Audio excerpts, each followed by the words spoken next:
Have you found yourself wondering, is there something more? If so, then you, my friend, are a dreamer in waiting. I'd like to welcome you to the Dream On podcast. I'm Julia Gentry, and along with my husband, Travis Gentry, we discuss real, raw, and not small talk conversations about faith, family, entrepreneurship, and all the things that matter most in this life in order to help people bridge the gap between what they currently have and what they really want most. Join us as we give you insights, tools, and strategy to chase every dream that's on the inside of you. But be forewarned, this podcast is not for the faint of heart, but rather those of heart. This is the Dream On podcast.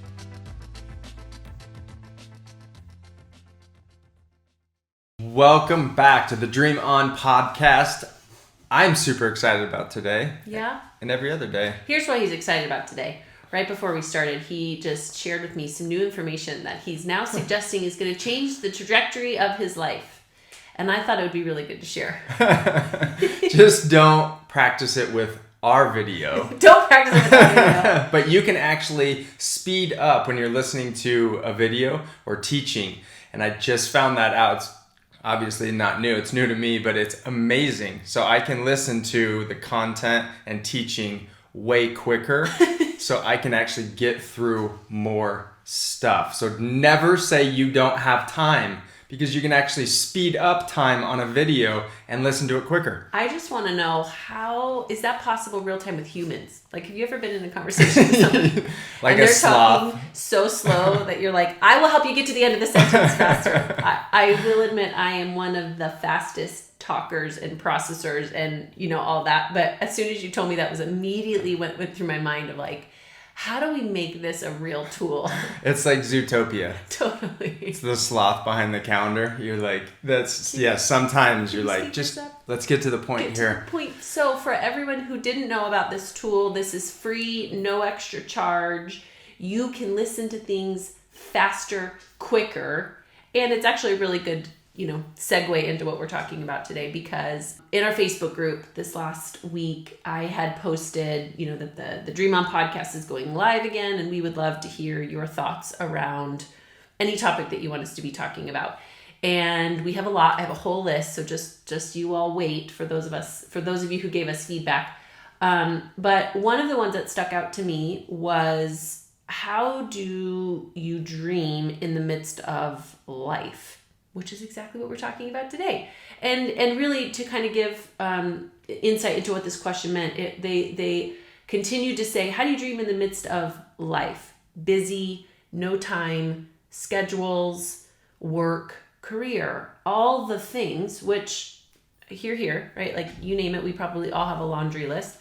But I think that it's really important to dive in and hopefully give you guys some different perspectives, or the way that Travis and I look at how we've tackled our dreams in different seasons, how we think about it, how we've tackled them. But that's what we're going to jump into today, is how do you dream in the midst of quote unquote life? So how do you dream? Well, in Travis, the midst of 5 kids. I listen to things faster. Now you do. I'm going to look at my kids and be like, come on, let's go faster. Talk faster. Speed up the things that you want to go faster and slow down the things that you want to enjoy. Okay, so ask me your question again. So how are you, and or how do you dream in the midst of everything that you've got going on? Like you're with your book and your curriculum and speaking and going into churches, like you're shifting the business model for yourself, and then 5 kids, all under the age of 8. Me. That let's just save that one for another episode. Your own time.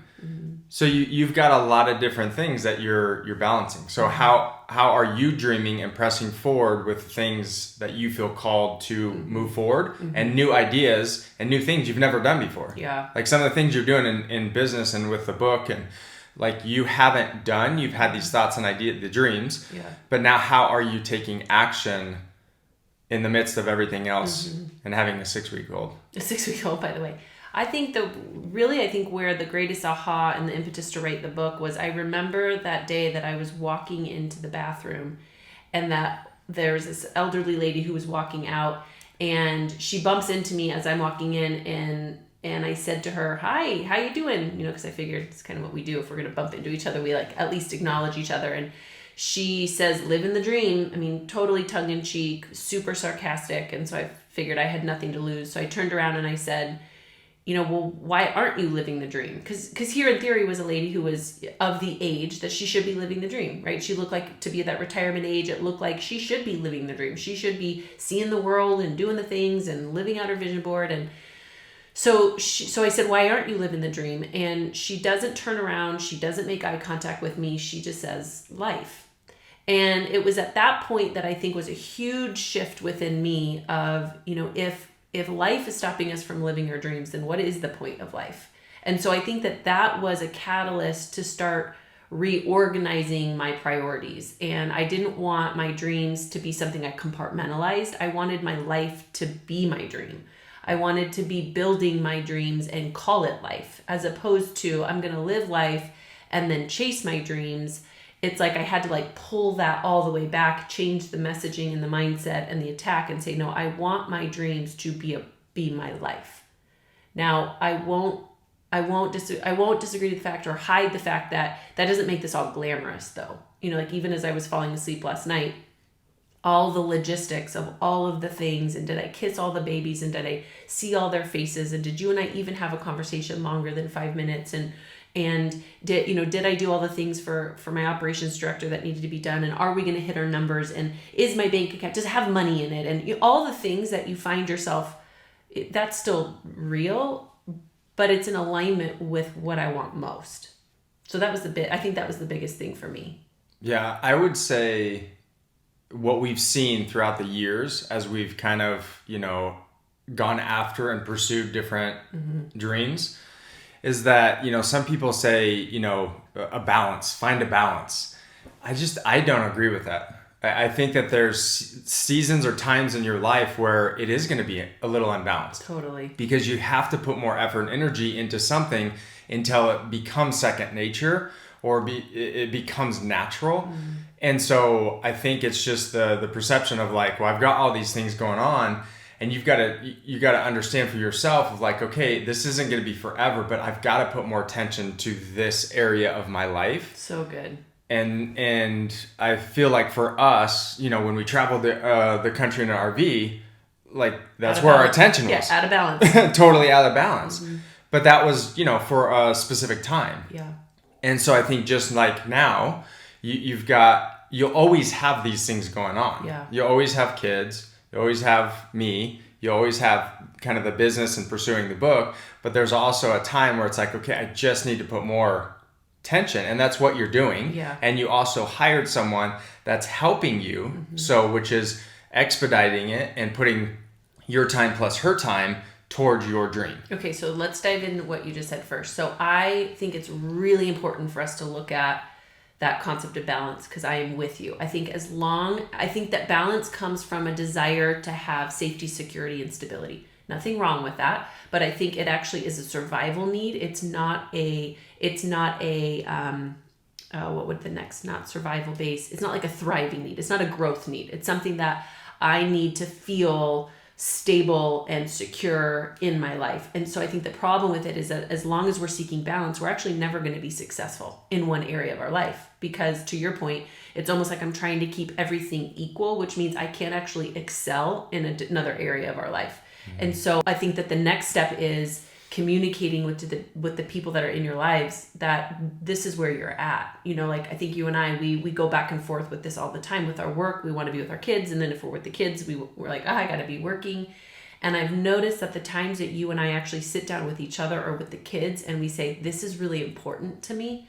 Like mommy's working not because I just have to, but because I want to, and it's important to me, shows our kids and gives them the opportunity to say, what's important to you? And then to back you, so I know that again, you've been staying up later and getting up earlier. And I notice even with Malachi, like we're saying that to him, like daddy's studying and he's learning. And I think just including the rest of your world so they don't feel less of a priority, but that they know what you're doing. I just think that that's important too. Yeah. So they can be a part of your process. Correct. Especially that's a good point. And I think I could probably even do a better job with the kids because I am on my phone or on the computer probably more so than I want to be in the future, but I'm learning a new skill that's like, I'm super passionate about it. I love it, but it's taking a lot of time because it's all new. It's new language, it's new like strategy. And so I believe, yes, communicating to the people, the loved ones around you,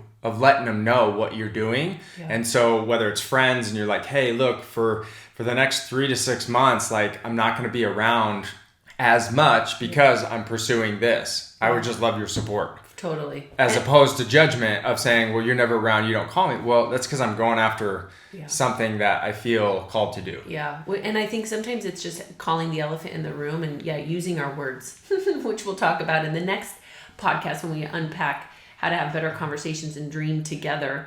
But I think that if you don't, you're right, it leaves this huge space of I'm not important to you, or for your friends to think you're not calling me back, or even for me, right? Like I start to play that guilt card out in my head. And as long as I am spinning in guilt, I have no way to, like throw myself at it completely because I'm so focused on all the other things I'm not doing, which just, I think stacks the emotions in the direction I don't want to go. Yeah, and any dream that you have in the midst of life, I think that you have to let go of certain things and kind of stack your time. Okay, I used to do or do these things, but I really want this result. So you've got to let go of certain things. Like you have to, but it's so important to understand, submersion. Yeah. Like fully like embracing and submerging yourself in whatever that is that you're doing, you're going to get better results quicker. So like with you and the book, like you looked at it, there again, you have to look at like where you're at, where you want to go, what is best case, worst case scenarios with your decisions, how much time it's going to take, have a plan and a vision of what it is. But if you spend more time like what you're doing with Cami, is you're kind of doubling your time. Totally. And so it's a risk, but you're like, okay, I'm spending a certain amount of time. I want to get there quicker, faster. So I'm going to hire someone to help me.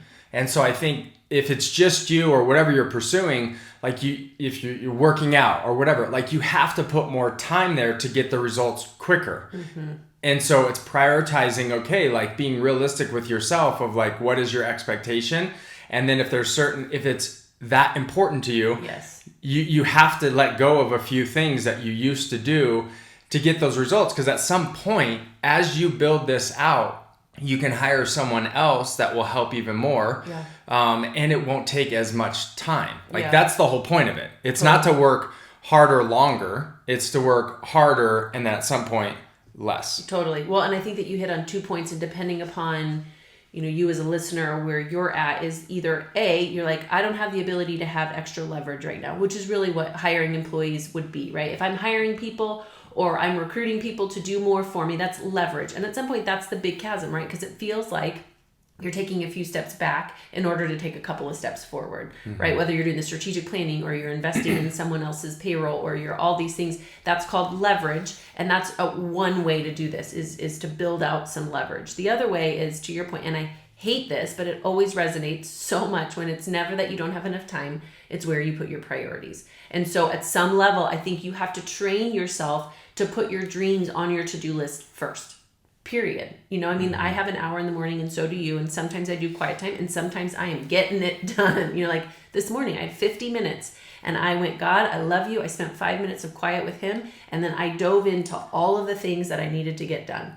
And that's just because I'm like, this is a priority and my kids are a priority and this podcast is a priority. And right, like I have a lot of the priorities, but it's my job to put those priorities at the top of the list and then to attack the rest of the to-do list, the busy of life, the shuffle and bustle and I got to get groceries and got to pay this bill and have to do all these things. I get that. And generally those things will come and find me, but I have to be the one to put the most important tasks that won't come and find me at the top of my list. Because if we do that, to your point, over time, that adds up. What would you say is the number one thing within the Facebook group or people that you talk to that prohibits them from pursuing their dream? Oh, we would have to do another podcast, but long and short, it's going to be your limiting belief. But what else externally? So that's internally. Yeah. And I totally agree. And Internally let's do a is what we podcast do. on that. Okay, But great. what would be externally? People use it as like the crutch. Money. Exactly. So That's another podcast too. So we'll talk about that. Wait. But like, Everyone's come like, oh, Travis on. is about to jump Come in on. right now. Preach it. So it's not money. And there again, Tony Robbins says it. It's resourcefulness. Mm-hmm. So you may have time, but no money. And I just had a great conversation. I went fishing yesterday with a friend of mine, and we were talking about a bunch of different things. But we talked about this where it's like, specifically in real estate, I've been to so many meetups and workshops and all that. And probably the biggest thing is money. It's not money. It's resourcefulness, and it's the knowledge that you need to be able to put the pieces together. Yeah. But if you went and served someone, you don't need money. You just need your time. Go serve someone. Mm-hmm. Go volunteer. Go help out a successful investor to see exactly what they do and how they do it. And we've done that a couple times throughout the years and come along people that have really helped us to get to the next level, me specifically, to the next level in investing, to help me to see things I haven't seen, to experience it, because that's really what you need, especially in like real estate, is walking along someone to see exactly what they do, how they do it, put the pieces together, and it rubs off of like, oh, okay, like I now see it. Yeah. And so you can limit your downside. Yeah. But you're gaining the knowledge base that you need because it's not about money. Yeah. Well, it truly is about being resourceful. And it's like, okay, if I want to go pursue whatever industry that you want, there's someone out there that has the results that you want. Go see, either spend time just reading and researching how they did it, or go see if you can serve them, volunteer, do an internship, and don't ask for anything. Don't ask to get paid. Yeah. Just go, because you're going to get so much more. There's a misconception. People spend tens of thousands of dollars to go to college for someone to teach them something, when there's so many people out there that you can go serve and gain so much knowledge for free, relative money wise. Yeah. You're just putting in the time. Well, and I think what's interesting, and we really could do probably podcast after podcast on this idea of money.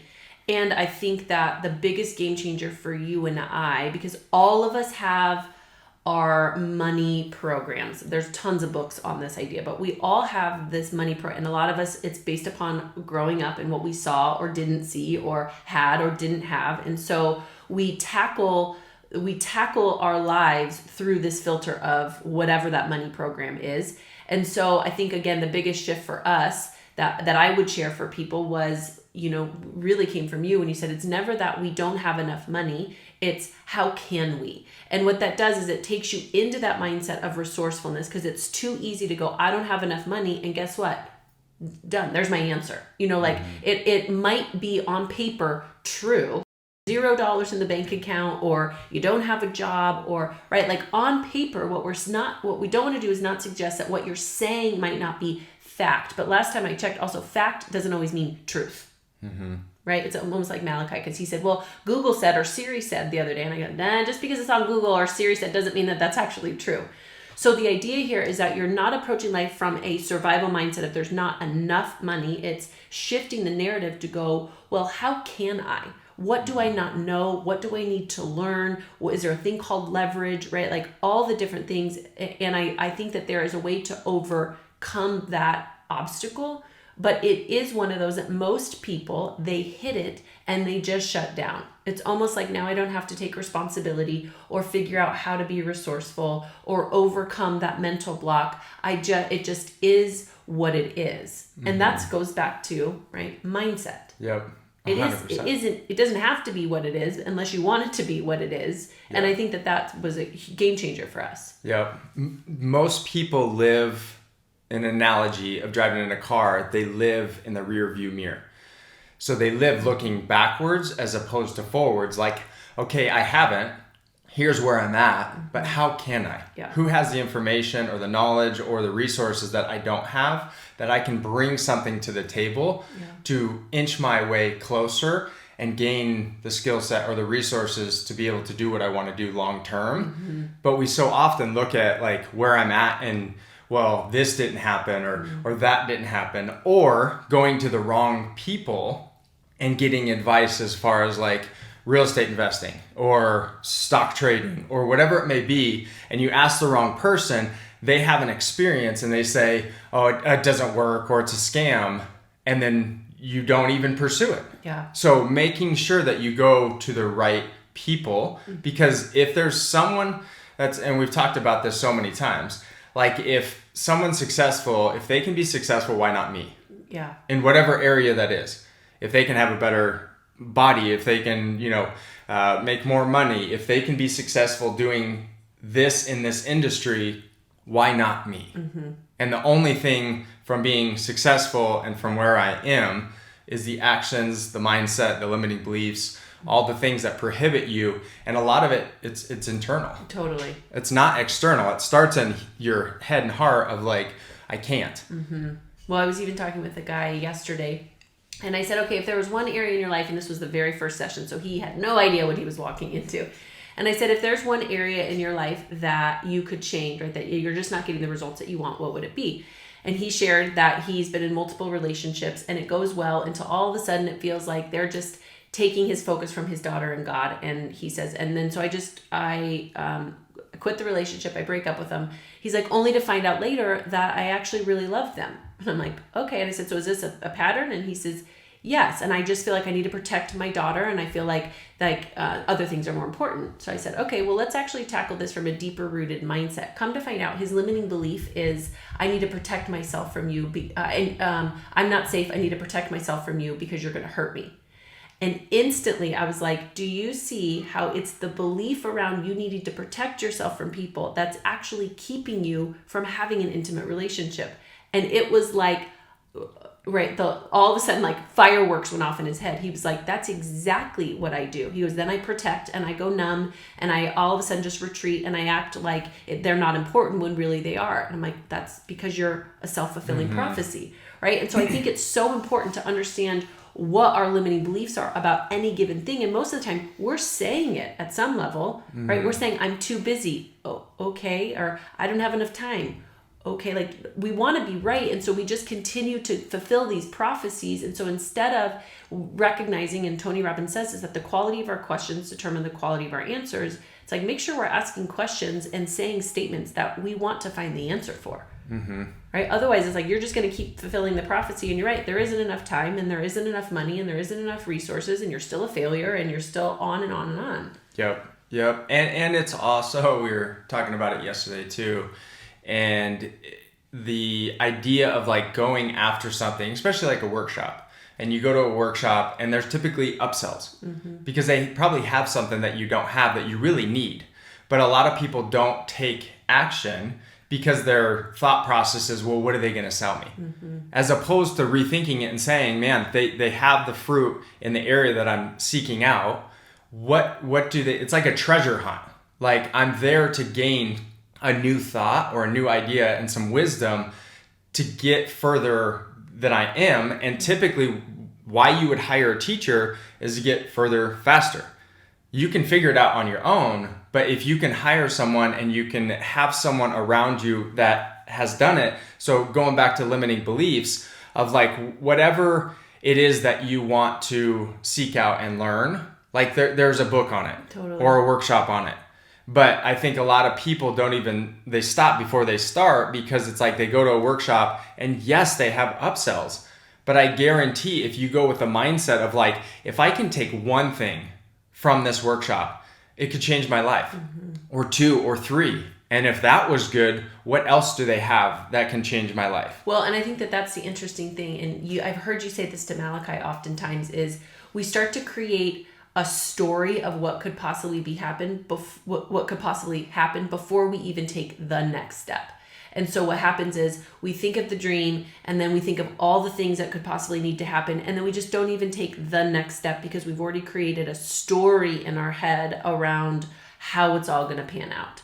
And I think to just simplify this too is get super clear on where you want to be and then just do one thing.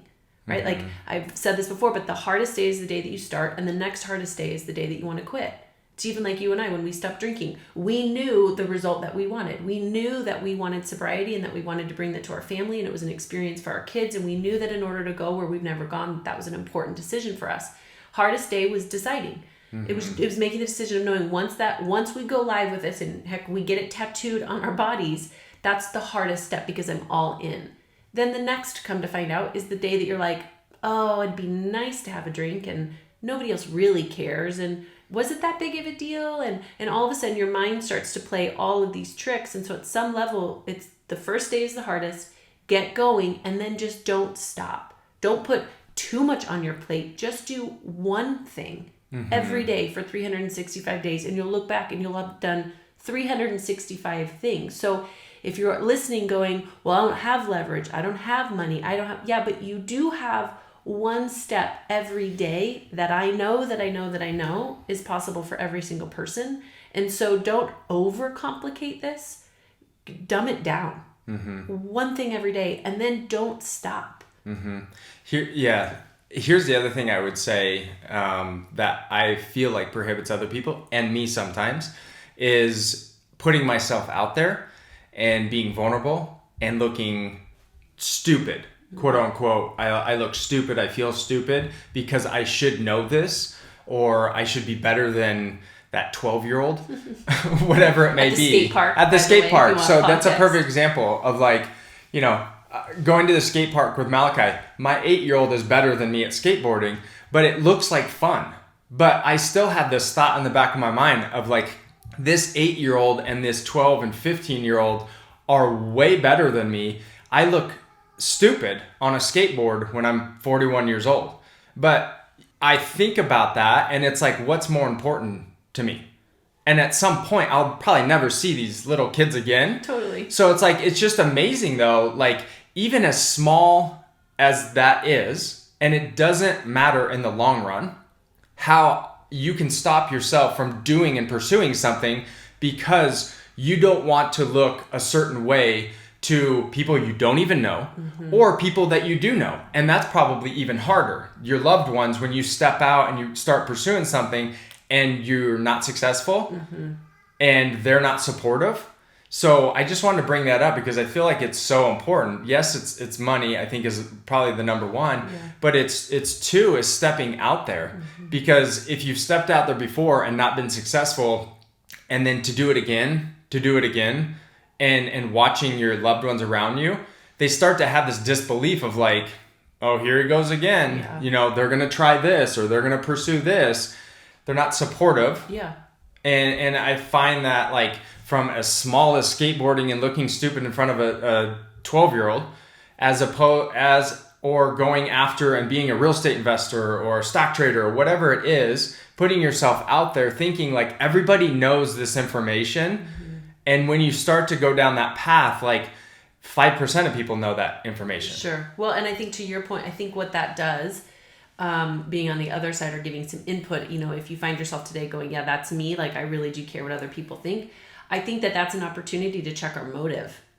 Really, right? Like, am I doing this for them or am I doing this for me? Because if I'm doing this for them, we'll just do it because it's a great example. If I'm really trying to be a good skateboarder for this 15-year-old at the skate park today, who I've literally never seen in my life and may never see again, or if I'm trying to be the best so that my family will think I'm valuable, or right, whatever that is, fill in the blank, then my motives are wrong. And I'm going to come up short every single time because my family will always have something to say. And the 15-year-old may or may not be there. And so my motives actually probably need a good gut check to say, who am I doing this for? And why am I doing this? And I think that that's, again, why we don't always like that tension or the pressure, but the rub is so good for us because I feel like what God is doing is that he's like giving us opportunity to go, what do you believe? What is most important to you? Where is your head at? Where is your heart at? And instead of judging it or judging the process or judging ourselves, we probably should just be checking back in to go, fair question. What do I believe right here? What do I want most? Right? Like, oh, I don't have enough time. Fair, good statement. Like, this is almost how you counteract this. The brain's going to go, we don't have enough time. You're going to go, fair. And your heart's going to go, yeah, but what's most important here? And then pause and get the answer. Right? Where the brain's going to say, well, we could be rejected by the people that we love. Pause and then reframe it and ask, okay, but who am I doing this for? and then find the answer, right? So I just feel like there's these moments that are like prime real estate for like fanning the flame of belief, and we're missing it and tapping out. Well, it's coming back to like at some point we lose the childlike faith, as opposed to like we get to a certain age, and now just clearing my 40s, it comes up of like I should be at this spot, or I should be further ahead in this area, or stepping out. It means something more than it did when I was 20, and when I was 20 I didn't care. Like the world was endless and I could do and try and experience anything. I didn't perceive failure the same way that I do now. And so it's evil me is what we call it, is always wakes up before me. Right when I wake up, you're thinking about what happened yesterday or the week before, as opposed to this is a new day and what can I accomplish? What do I need to relearn? What thoughts and ideas that I need that I don't have? And having childlike faith. Well, and I just think you landed on one more that actually was brought up in the Facebook group. So as we're kind of rounding out this episode, is someone put in big letters, "I'm afraid to fail." And if you really think about that, it's so fair, right? Like it makes us all human. I think we've all had that fear. That's not new, though oftentimes I think we convince ourselves that we're the only one that's afraid to fail. And then you look at generally what happens when I decide to avoid failure is I fail. Because then I'm not actually focused on failing, and then I'm not even chasing the things that I want most. So you're like, define failure, right? Is failure making a mistake, or is failure sitting with a life that you're like, I didn't even try? Same, right? Like, how in Webster's you go, there's like A, B, C on the different definitions. Like failure could be making a mistake. It could be a repetitive pattern. And C, it could be never even trying. So it's almost like you have to define failure and go, I could fail by trying. Yeah, but you're also going to fail by not trying. And so I think that, again, so much of this kind of just circles around this mindset around, at some level, we just have to decide that the dream either needs to be my life. Like that is the point of this, is that it needs to be one. I don't want to compartmentalize this, or not. Because the whole idea of when I get there, then I'll chase it, or when I get there, then I'll have enough money, or when I get there, then I'll know what I'm doing. It's just an illusion. And the time frame. I think exactly what you're saying. Like, what is failure? If you tried it for a week and then you stop, well, you probably didn't give it enough time. That's fair. So you've got to put a realistic time on whatever you're trying to pursue and go after, that you're like, okay. Or I've also heard on the other side, I don't have a time frame. I'm going to enjoy the journey. I know I can get there because I've seen there's someone else that is successful in this area or has this. I'm not going to quit until I accomplish this, whether it takes a week, a year, or a decade. Yeah. Which again goes back to the motive. I think that motive behind this is so great. And I think, again, the manifestation of our dreams isn't easy. Otherwise, again, everybody would be doing it. And so I just think that these subtleties are so good to look at, because it's telling us what we currently believe, and it's giving us insight into how we need to shift the beliefs to support what we want and not just what we have. 100%. It's good. It's so good. It's so good. So I would just encourage and challenge you to keep dreaming. The point. Let's wrap it up and just be done. So keep dreaming. But also recognize everything that we just talked about, as far as the money, as far as the fears. And if you can get one new thought, one new action every single day, it's going to compound. And in 5 months, 5 years, you're going to have the exact life that you always dreamed of. And we just hope, again, that this is an encouragement to you, that it does remind you, as Travis said, so matter-of-factly and simple, that we need your dreams, the world needs your dreams, and we look forward to seeing you on the next episode as we continue to inspire, challenge, and encourage you to dream on. On behalf of both of us, thank you for listening to another episode of Dream On. Don't forget to visit our website, The Dream Factory & Co., for all the show notes and other tools and resources to get you unstuck, clear, and helping you reprogram your thoughts and beliefs so that you can live out your dreams with a community that supports and challenges you. Until next time, dream on.